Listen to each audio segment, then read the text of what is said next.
In Space Station 14, radios are a very common form of communication. Being able to speak to crew members across the station without having to be next to them is a pretty vital skill and useful to have. All crew members will start with a headset. However, the access on these headsets and the channels you have access to will depend on your job. I am a janitor, so that means I was spawned with a service headset. Every single crew member will have access to the common channel, that's why it's named common. All service members will also have access to the service headsets, that means bartenders, botanists, chefs, service workers will have access to this channel. People like the captain will have access to every single crew-related headset, meaning that they can talk on any single channel that they wish at any time. There are also intercoms around the station to talk to channels you may not have access to directly, and all of these radios are powered by telecommunication servers, which I will cover towards the end of the video. Your headset will spawn on your head by default. If you press I, you'll get an extra inventory menu either in the bottom left or above the bottom center of your screen, depending on your UI settings. You can always shift-click your headset to see what channels you have access to. For example, common is just a semicolon, so if I press T to chat and press semicolon, I will automatically be talking in common, meaning that anyone who has a headset on or is near an intercom that is displaying common over the intercom with the speaker on will see what I just said. So be careful you're not talking on common by accident. Another way you can talk on common is you just press T and then press tab to cycle to radio. The default radio channel is always set to common. So be cautious you're not accidentally talking on radio when you're intending to talk locally. Very common mistake. I do it all the time. It's very easy to forget what channel you're in. But if I want to talk on the service channel, I need to do :V. So all I do is I press T, :V. Now I'm in the radio channel. Then you'll see it swap to service. And now I can talk specifically to other service members. So only people who are near a service intercom with the speaker on or have a service access in their headset will be able to hear me. There are also department-related intercoms, and these intercoms work pretty simply. You left-click on it to turn it on. You can swap to the channels. Intercoms have their own built-in keys just like a headset, so each one is different. I'm in front of science, and say there's no one here at the front desk, I'm trying to get some help. You can walk up to the intercom, swap to science, turn on the microphone and speaker, and just say whatever you need to all the science members.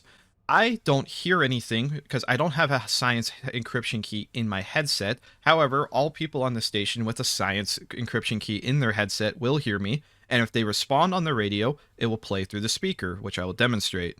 So I've gained access to the science encryption key, so if I were to talk on the science radio channel, you'll actually see it play through the intercom, and since I have the encryption key, you also double heard it because it's also speaking through the headset, so you're hearing it from two different sources. So that is really the basics of how intercoms works.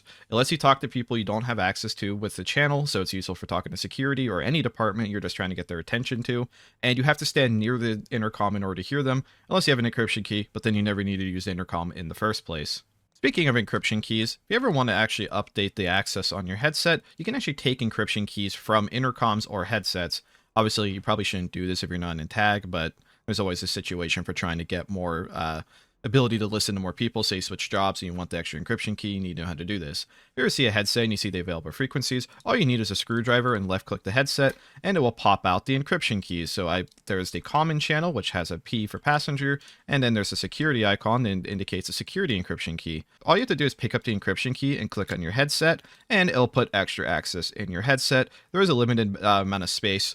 You can also steal encryption keys out of intercoms. Again, would not recommend this unless you're an antagonist.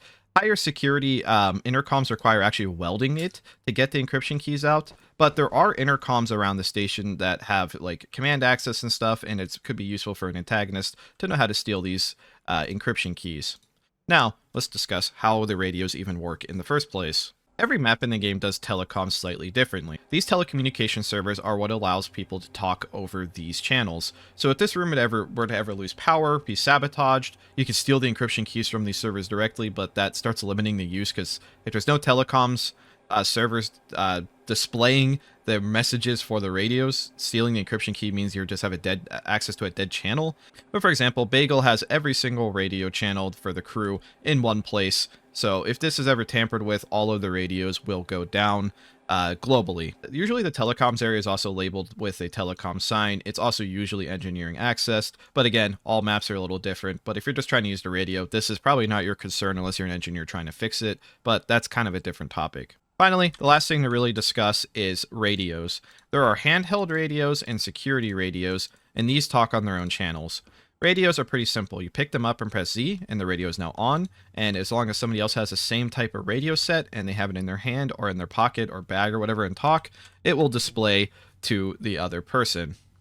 As you can see, I just talked in my handheld radio and it displayed over the other radio. However, these radios are actually unique. They're not technically over a normal radio frequency.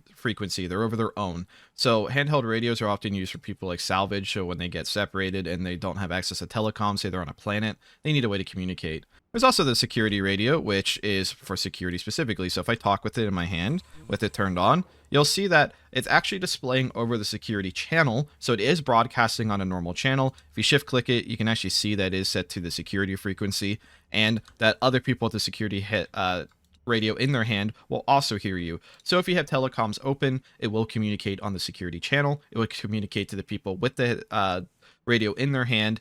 And that is really all you need to communicate as security without even telecoms. And the final thing to really talk about is what happens when the telecom servers are down. If you try to talk on a radio channel and you don't see the radio message pop up even though you are wearing the headset, that is an indication that the radio is down or those channels specifically are down. If you have access to multiple channels, you could try talking on multiple, try talking on the different channels. So I just tried science, tried that, common, doesn't work.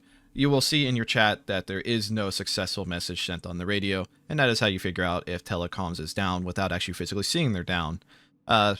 There are things like radio jammers and stuff that can also affect it, so it isn't necessarily an indication that telecoms are down, but it could be an indicator. Anyways, without filling this video with more information, this should help you as a new player understand how radios work in space station. They're very important. Anyways, thank you guys for watching.